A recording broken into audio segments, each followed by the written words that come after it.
नमस्कार, मैं महेश सिहाग स्वागत करता हूं आपका सितारा क्लासेस के ऑनलाइन प्लेटफॉर्म पर। अपन अध्ययन कर रहे थे राष्ट्रपति का। राष्ट्रपति अपना टॉपिक चल रहा था अनुच्छेद 54 तक मैंने आपको पढ़ाया था। राष्ट्रपति का निर्वाचन में कौन कौन भाग लेंगे, निर्वाचन मंडल के सदस्य कौन कौन से होते हैं, यहाँ तक की अपनी क्लास हुई थी पीछे। आज अपनी जो क्लास रहेगी वो संविधान का अनुच्छेद 55 अनुच्छेद 55 की अपन बात करेंगे। ध्यान से समझ लेना, यहाँ से एक सवाल एक प्रश्न 100% पूछा जाता है प्रत्येक एग्जाम्स में। इसमें क्या है, अनुच्छेद 55 में राष्ट्रपति के निर्वाचन की रीति, राष्ट्रपति के निर्वाचन की रीति पढ़नी है अपन को।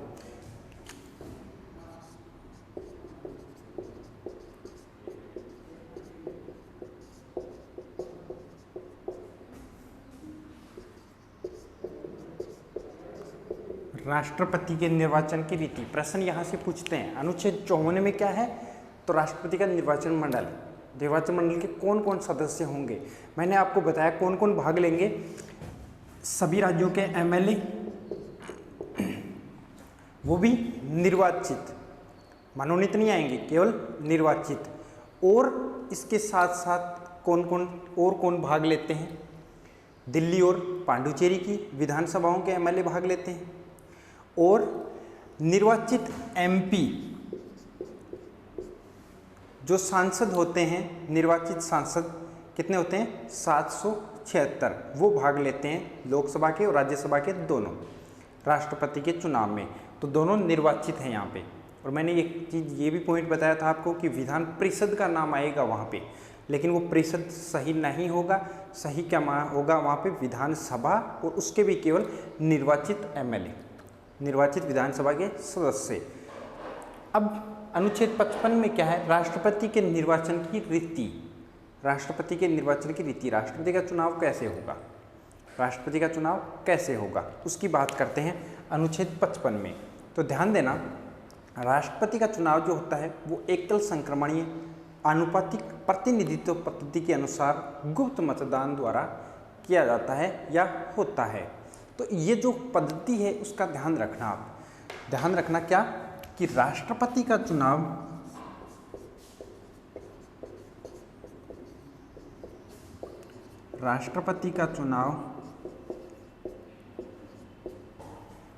एकल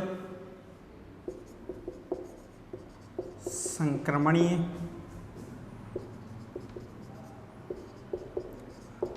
ध्यान देना, यहाँ पे राष्ट्रपति का चुनाव एकल संक्रमणीय आनुपातिक प्रतिनिधित्व पद्धति के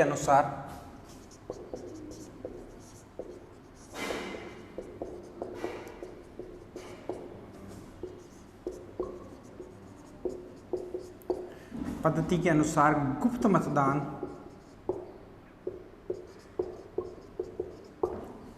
देखो कितने शब्द अपने पास निकल के आए यहाँ पे। राष्ट्रपति का जो चुनाव है वो कैसे होगा, एकल संक्रमणीय आनुपातिक प्रतिनिधित्व पद्धति के अनुसार गुप्त मतदान द्वारा होता है।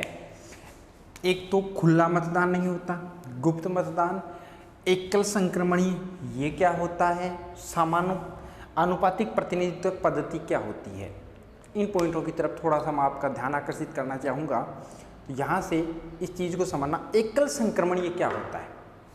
एकल संक्रमणीय का अर्थ है कि जितने भी वोट देने वाले कैंडिडेट हैं, वोट करने वाले कैंडिडेट हैं, राष्ट्रपति के निर्वाचन मंडल के जितने भी सदस्य हैं, वो वरीयता के अनुसार सभी को वोट देंगे, वरीयता के अनुसार सभी को वोट देंगे, जितने भी उम्मीदवार या जितने प्रत्याशी चुनाव लड़ रहे हैं उनको।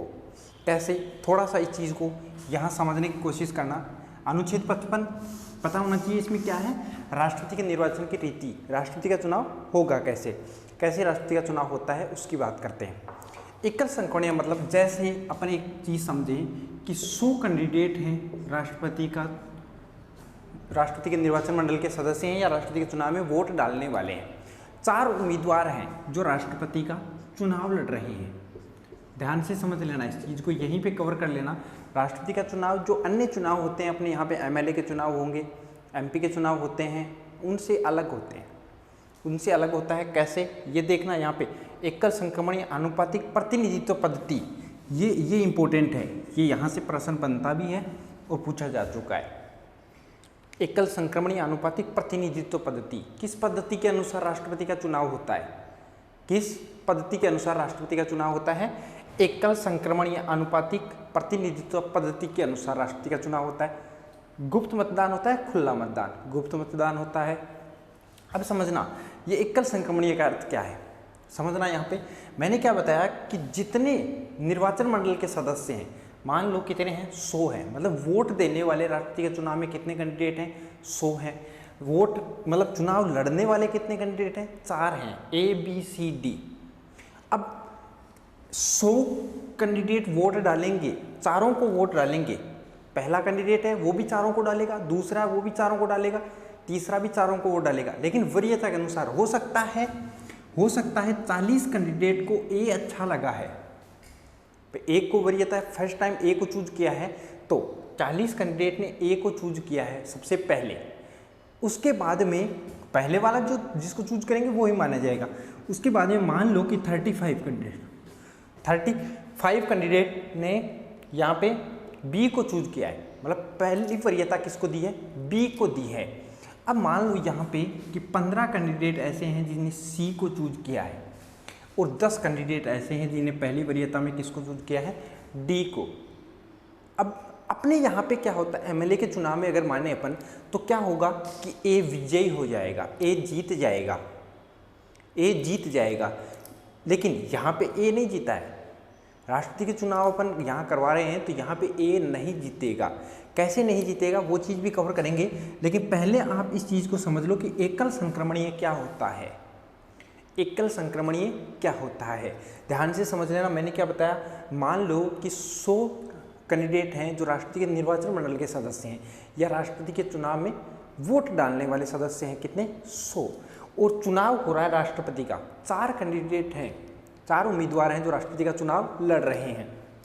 चारों को वोट डालेंगे 100 कैंडिडेट, वरीयता के अनुसार हर व्यक्ति वोट डालेगा यहाँ पे, मतलब चारों को वोट डालेंगे कितने, 100।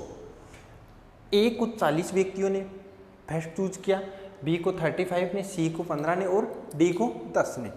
अब मैंने जो बताया कि अपने यहाँ क्या होता है कि जिसको ज़्यादा वोट मिलते हैं वो विजयी होता है, लेकिन राष्ट्रपति के चुनाव में ऐसा पॉसिबल नहीं है। फिर कैसे होता है, आपने सुना होगा द्वितीय चक्र की मतगणना। द्वितीय चक्र की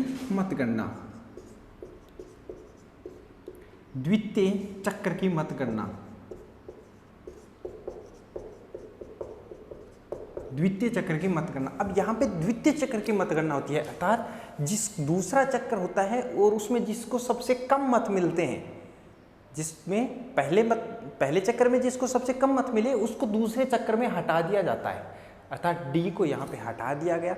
अब डी को जिन 10 कैंडिडेटों ने सबसे पहले चुना था, अब वो 10 कैंडिडेट या तो दोबारा इसमें वोट करके इनमें से किसी को पहले चुनेंगे या इन्होंने 2 नंबर पे किसको चूज किया था उसके हिसाब से देखेंगे।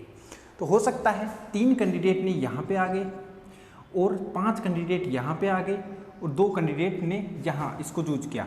अब भी इसके 43, इसके 40 और यहाँ पे 17 कैंडिडेट हैं, तो अब भी कोई नहीं जीतेगा। तो कैसे जीतेंगे, फिर कैसे जीतेंगे? तो अब तीसरा चक्कर होता है। अब तीसरा चक्र होता है तो दूसरे चक्र में जिसको सबसे कम मत मिले उसको हटा दो, अर्थात सी को हटा दिया। अब सी के जो 17 वोट थे वो इनमें डिवाइड करेंगे, किसके पास ज़्यादा आएंगे। तो हो सकता है 11 वोट यहाँ पे बी को मिले और 6 वोट यहाँ पे किसको मिले, ए को मिले। अब 51 वोट तो हो गए किसके, बी के, और 49 वोट हो गए किसके, ए के। अब कौन जीतेगा, अब जीतेगा कौन, बी।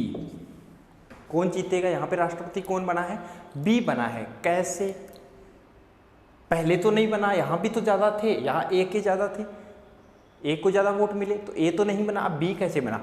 इसका फॉर्मूला क्या होता है कि कुल वैध मतों का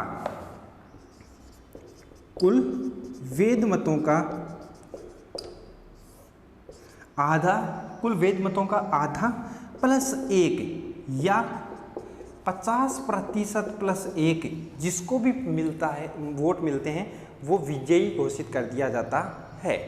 ध्यान दे लेना, समझ लेना इस बात को कि मैंने ए यहाँ 2 राउंडों में, मतलब 2 चक्कर में ए आगे था, पहले में और दूसरे में बी से भी आगे था। पहले चक्कर में बी के पास 35 थे और ए के पास 40 थे, लेकिन दूसरे चक्कर में ए के पास 43 थे और यहाँ पे बी के पास 40 आ गए।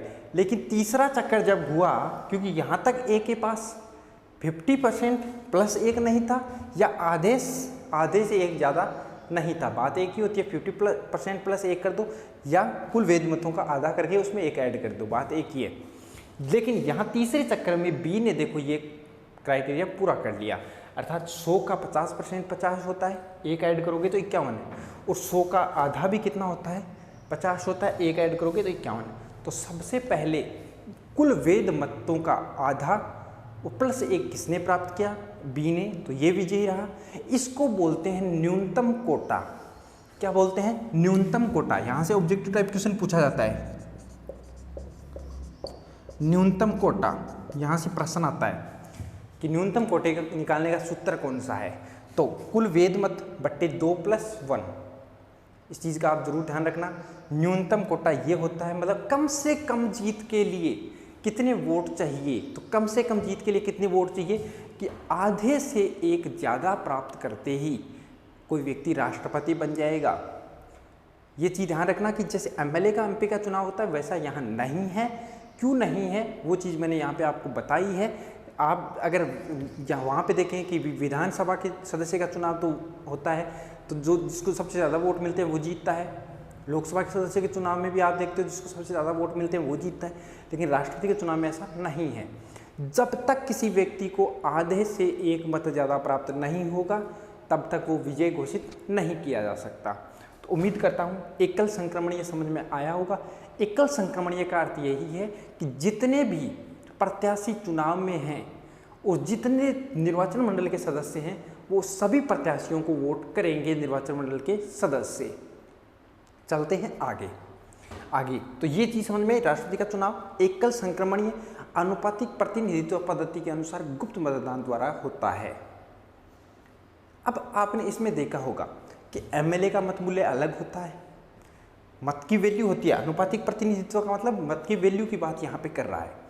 अलग अलग विधानसभा के सदस्य की मत की वैल्यू अलग अलग होती है। जैसे राजस्थान के एक एमएलए का मत मूल्य अलग होता है, बिहार के एक मत विधानसभा के सदस्य अर्थात एमएलए के मत का मूल्य अलग होता है। यूपी के विधानसभा के सदस्य का जो मत का मूल्य है वो अलग होता है। वैसे ही एमपी की मैं बात करूं, एमपी की मेंबर ऑफ पार्लियामेंट जैसे संसद के सदस्यों के मत के मूल्य की बात करें तो सभी राज्यों के संसद के सदस्यों का मत का मूल्य समान होता है। चाहे वो सदस्य बिहार से जीत के संसद में आया हो, चाहे वो राजस्थान से जीत के संसद में आया हो, चाहे वो त्रिपुरा से जीत के संसद में आया हो, उनके सभी का मत का मूल्य क्या होता है, समान होता है। तो बात करते हैं सबसे पहले एमएलए का मत मूल्य कैसे निकालेंगे उसकी बात करते हैं। तो ध्यान से इस पॉइंट को समझ लेना, यहाँ पे ये महत्वपूर्ण बिंदु है, यहाँ से प्रश्न पूछे जाते हैं। साथ साथ में इनको नोट जरूर करते रहना।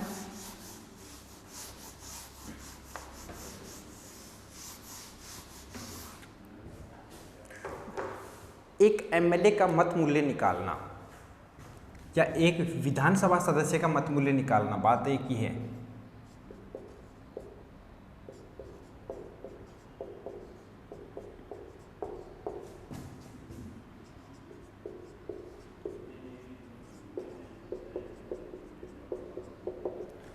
कैसे निकलता है एक विधानसभा के सदस्य का मत मूल्य, यहाँ पे वैल्यू की बात कर रहा है, कैसे निकलता है इसका निकालने का जो फॉर्मूला है, जो सूत्र है वो क्या बोलता है। जैसे आप राजस्थान के एक एमएलए का मत मूल्य निकाल रहे हो तो राजस्थान की कुल जनसंख्या, ध्यान से समझ लेना, आप चाहे बिहार का निकाल रहे हो तो बिहार की कुल जनसंख्या, आप यूपी के एमएलए का मत मूल्य निकाल रहे हो तो यूपी के कुल जनसंख्या यूपी की, उसकी बात कर रहा है। तो एक एमएलए का मत मूल्य निकालने का जो सूत्र है, फॉर्मूला है, वो क्या है कि उस राज्य की कुल जनसंख्या जिस भी राज्य के निकाल रहे हो आप, उस राज्य की कुल जनसंख्या, चाहे किसी भी राज्य का, बिहार का निकाल रहे हो एक का निकलेगा, सबसे पहली बात तो एक का निकलेगा। चाहे राजस्थान का निकाल रहे हो तो एक राजस्थान के एक एमएलए का मत मूल्य निकलेगा। अब वही बात है, अगर आपके पास एक पेन का मूल्य हो तो 20 पेन का मूल्य आप निकाल सकते हो। अगर आपके पास एक पेंसिल का मूल्य है तो आप 35 पेंसिल का मूल्य भी बता सकते हो। सेम प्रोसेस, एक एमएलए का मूल्य यहाँ पे निकलेगा। अब किस राज्य का निकाल रहे हो, उस राज्य की आपको जनसंख्या की जरूरत है, मतलब उस राज्य की जनसंख्या, वो भी कब की, वर्तमान की, या जब भारत आजाद हुआ तब की? नहीं, सन 1971 की जनसंख्या यहाँ पे मानी जाती है। सन 1971 की जनसंख्या किसी भी राज्य का निकालो, उस राज्य की जनसंख्या कब की, सन 1971 की, बट्टा इसमें भाग लगाना है किसका, उस राज्य के जो विधानसभा में कुल निर्वाचित एमएलए हैं उनका, उस राज्य के कुल निर्वाचित एमएलए का, उस राज्य के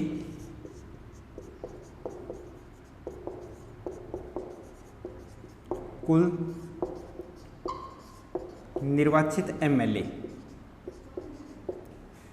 ध्यान से समझ लेना इस पॉइंट को कि किसी भी एमएलए का मत मूल्य कैसे निकालते हैं, किसी एक एमएलए का मत मूल्य कैसे निकालते हैं, उस किसी भी राज्य का निकालो, उस राज्य की कुल जनसंख्या 1971 में कितनी थी वो, और उसी राज्य के कुल निर्वाचित एमएलए अर्थात विधानसभा के कुल निर्वाचित सदस्य, उनका भाग लगाना है इंटू 1/100 इंटू 1/1000 से मल्टीपल करना है इसको। ये फॉर्मूला है किसी भी राज्य के एक एमएलए के मत मूल्य निकालने का। ध्यान से दोबारा समझ लेना, किसी भी, चाहे बिहार का निकाल रहे हैं, बिहार के एक एमएलए का अपन अगर मत मूल्य निकाल रहे हैं तो बिहार की जनसंख्या चाहिए हमें कब की, सन 1971 की, और बिहार की विधानसभा में कुल कितने निर्वाचित एमएलए हैं वो चाहिए, उनका भाग लगाएंगे, फिर उनको मल्टीपल करेंगे किससे, 1/100 से। उम्मीद करता हूँ यहाँ तक ये सूत्र आपको समझ में आया होगा, दिमाग में चल रहा होगा सर 1971 कब तक लेनी है या क्यों ली गई है। तो सन जो 1971 की जनसंख्या है वो 2026 तक मानी गई है, 2026 तक निश्चित कर दी गई है कि 2026 तक सन 1971 की जनसंख्या को ही माना जाएगा। अब क्यों? क्योंकि देखो प्रॉब्लम का क्या है कि हर वर्तमान की अगर अपन लेके चलें तो हो सकता है उत्तर भारत की जनसंख्या तेज़ी से बढ़ रही हो, दक्षिण भारत की जनसंख्या कम बढ़ रही हो, तो यहाँ के जो मत मूल्य हैं उनमें बहुत ज़्यादा अंतर हो जाएगा। इसीलिए जनसंख्या का आधार जो है वो एक माना है सन 1971 को, और वो कब तक वैलिड होगी, 2026 तक मानी जाएगी। तो किसी राज्य की जनसंख्या तेज़ी से बढ़ रही है लेकिन किसी राज्य की जनसंख्या है वो धीरे धीरे बढ़ रही है, तो इसीलिए वर्तमान की ना लेके सन 1971 को क्या माना गया है, आधार यहाँ पे माना गया है। अब बात आती है कि सर अगर अपन देखें राजस्थान की जनसंख्या मत मूल्य निकाले, राजस्थान के एक विधायक का मत मूल्य निकाले तो कैसे निकलेगा, तो देख लेना। यहाँ पे एक उदाहरण के लिए मैं आपको बता रहा हूँ राजस्थान की जनसंख्या चाहिए हमें, राजस्थान के पहले तो एक एमएलए का निकलेगा, तो राजस्थान की जनसंख्या चाहिए सन 1971 की, तो कैसे निकालेंगे, जनसंख्या याद होनी चाहिए हमें निकालने के लिए, तो कितनी है 257, याद रख लेना, इजी है, बिल्कुल याद रह जाएगी, 257 658 06, 257 658 06, ये राजस्थान की कब की जनसंख्या है, ये है सन 1971 की जनसंख्या, 257 658 06, 257 और कितना 658 06, आराम से याद हो जाएगी। अब इसमें भाग लगाना है राजस्थान की कुल निर्वाचित एमएलए का, कितने हैं 200, भाग लगाना है बिल्कुल, इनटू मल्टीपल करना है 1/1000 से, 100 नहीं है यहाँ पे, है ना, 1000 है, 1/1000 है। अब भाग लगाएंगे जब तो आपके सामने क्या डिजिट निकल के आएगी? आपके सामने डिजिट आएगी 128.82, ये डिजिट आएगी। अब देखो अप्रोक्स में इसको मानेंगे तो कितना आएगा? 129, अर्थात राजस्थान के एक एमएलए का, विधानसभा के एक सदस्य का मत मूल्य कितना है? 129 है। दोबारा समझ लेना, राजस्थान का अपन ने निकाला तो राजस्थान की 1971 की जनसंख्या बिल्कुल इजी है, आराम से याद हो जाएगी। 257,658,06, 257,658,06, 200 का भाग लगाना है। क्यों? राजस्थान की विधानसभा में कुल निर्वाचित सदस्य कितने हैं? 200 हैं। 200 का भाग लगाया इंटू 1/1000, यहाँ पे भाग लगा रहे हैं तो कितना आएगा? 128.82। अब यहाँ 5 से ऊपर हो गया मान तो कहाँ पे जाएगा? 9 की तरफ जाएगा, तो 129। राजस्थान के एक एमएलए का मत मूल्य कितना है? 129 है। कितना है? 129 है। तो यहाँ से आप डायरेक्ट भी याद रख लेना, और निकालने का जो तरीका है मैंने आपको वो बता दिया है यहाँ पे। तो राजस्थान के एक एमएलए का कितना आया मत मूल्य? 129। सबसे ज़्यादा, अब किसी भी राज्य का निकाल सकते हो अगर आपके पास जनसंख्या है 1971 की तो, लेकिन अब सबकी जनसंख्या तो याद नहीं रह सकती, तो याद रखने के लिए सबसे ज़्यादा किस राज्य का मत मूल्य है? यूपी का, क्योंकि यूपी की जनसंख्या सबसे ज़्यादा है, यूपी में एमएलए भी सबसे ज़्यादा है, तो वहाँ का मत मूल्य भी सबसे ज़्यादा होगा। तो कितना है? वहाँ के कितने हैं? 208 वहाँ का मत मूल्य है एक सदस्य का। बात करें सबसे कम, ये 3 तो याद रखना ही रखना। सिक्किम कितना है? सिक्किम का 7 है। कितना है? 7 है। 6 से सिक्किम, 6 से 7, 6 से सबसे कम याद हो सकता है। 6 से सिक्किम, 6 से 7, 6 से सबसे कम। तो राजस्थान का 129, एक की बात कर रहा हूँ मैं। अगर कुल यहाँ पे बात करें कि राजस्थान के कुल एमएलए का मत मूल्य कितना है, या एमएलए के सभी एमएलए का मत मूल्य पूछता है, तो इसको 200 से मल्टीपल कर दो, क्योंकि एक का मान 129 है। मैथ्स है नॉर्मल, यहाँ पे नॉर्मल मैथ्स है। एक का मान 129, तो 200 का मान कितना होगा? 200 का मान कितना आएगा आपके पास? इसको मल्टीपल करेंगे तो 25,800। कितना आएगा? 25,800। वैसे ही 208 यूपी के एक एमएलए का मत मूल्य है, तो यूपी के टोटल जितने एमएलए हैं निर्वाचित हैं उनसे मल्टीपल कर देना, कुल क्या आ जाएगा? यूपी के सभी विधानसभा के निर्वाचित एमएलए का मत मूल्य यहाँ पे आ जाएगा। सबसे कम सिक्किम, सबसे कम मत मूल्य किस राज्य के एमएलए का है? सिक्किम का। सबसे ज़्यादा यूपी का 207, और राजस्थान का कितना है? 129, 129। तो उम्मीद करता हूँ यहाँ तक चीज़ें समझ में आई होगी कि मत मूल्य निकालते कैसे हैं, एमएलए का निकालते कैसे हैं, जनसंख्या कहाँ तक की मानी गई है, 1971 की कब तक वैलिड होगी, ये 2026 तक होगी। राजस्थान के एक एमएलए का मत मूल्य कितना है? 129 है। सबसे ज़्यादा किस राज्य के एमएलए का है? यूपी का है 208, सबसे कम सिक्किम का 7। ये यहाँ कंफ्यूज मत होना, 1/1000 है, 1/1000 है, 100 नहीं है, यहाँ 1000 है ना, 1/1000 है। अब मैं बात करूँ कि संपूर्ण देश में सभी एमएलए का मत मूल्य कितना है। अब ऐसे ही अगर अपन सारे देशों का सभी राज्यों का निकालेंगे, सभी राज्यों का निकाल के और कुल उनका योग करेंगे, तो संपूर्ण देश में सभी एमएलए का मत मूल्य पूछ लिया जाता है एग्जाम में। तो संपूर्ण देश की मैं बात करूं यहाँ पे, या पूरे देश में मत मूल्य कितना है, किसकी बात कर रहा हूँ? एमएलए की। तो अगर संपूर्ण देश की आपके सामने बात करें तो कितना आएगा? 549,495। कितना आएगा? 549,495। मतलब इधर उधर इनको ही करना है, देखना 549 इन्हीं में से ये निकल रहे हैं। 549 एक याद रखोगे तो ऑप्शन पॉसिबल नहीं है यहाँ पे, ऐसा वैलिड सीधा ऑप्शन यही है आपके पास। तो देखना इन्हीं में से ये इधर उधर हो रहे हैं। पहले यहाँ ये रख रहा है, फिर ये रख रहा है, फिर ये रख रहा है। यहाँ एक तरफ से आपकी रीजनिंग लग रही है। यहाँ पे 549,495 संपूर्ण देश के एमएलए का मत मूल्य का योग है ये कुल। क्या है, योग है। और ये चीज़ काम आती है, ये चीज़ आगे काम आएगी जब अपन सांसद का मतमूल्य निकालेंगे, संसद के एक सदस्य का मतमूल्य निकालेंगे तो ये काम आएगा 549,495।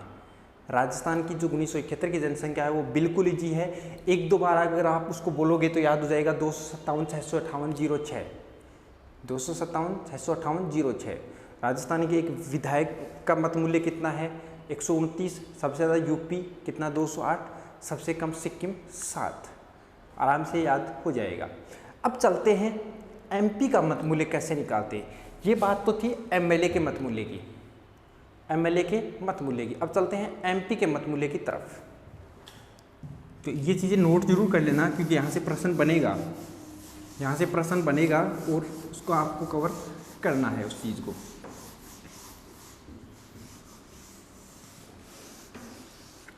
मैं बात करूं एक एमपी का मत मूल्य निकालना,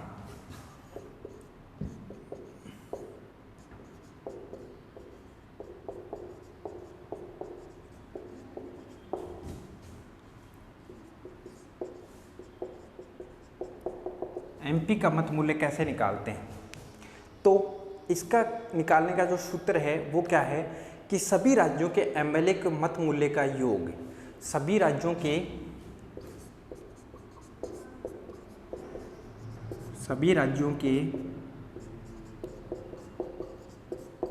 एमएलए के मत मूल्यों का योग। मैंने आपको पीछे बताया था ना कि जो 549,795 वो काम आएगा, तो यही तो है ना कि सभी राज्यों के एमएलए की मत मूल्य का योग, क्योंकि सभी राज्य भी तो इसी में है और दिल्ली और पांडुचेरी भी इसी में ही आएंगे। दिल्ली और पांडुचेरी की बात भी यहाँ कर रहा है। तो जहाँ पे विधानसभाएं हैं और जो कैंडिडेट राष्ट्रपति के चुनाव में भाग ले रहे हैं या राष्ट्रपति के निर्वाचन मंडल के सदस्य हैं, उन सभी के मत मूल्य का योग की यहाँ पे बात कर रहा है। सभी के, आप सोच रहे होंगे दिल्ली पांडुचेरी आएंगे या नहीं आएंगे, बिल्कुल दिल्ली पांडुचेरी भी यहाँ पे आएंगे, दिल्ली पांडुचेरी भी यहीं इसी में आएंगे। और कुल की यहाँ पे बात कर रहा है, जो कुल अपन ने पीछे बात की थी संपूर्ण देश के एमएलए का मत मूल्य कितना आएगा, 549 और 495, उनकी यहाँ पे बात कर रहा है। अब इसमें भाग लगेगा किसका, कि सभी निर्वाचित एमपी, सभी निर्वाचित एमपी यहाँ पे बात कर रहा है, सभी निर्वाचित सांसदों की यहाँ पे बात कर रहा है, चाहे वो लोकसभा के हो चाहे वो राज्यसभा के हो, सभी निर्वाचित।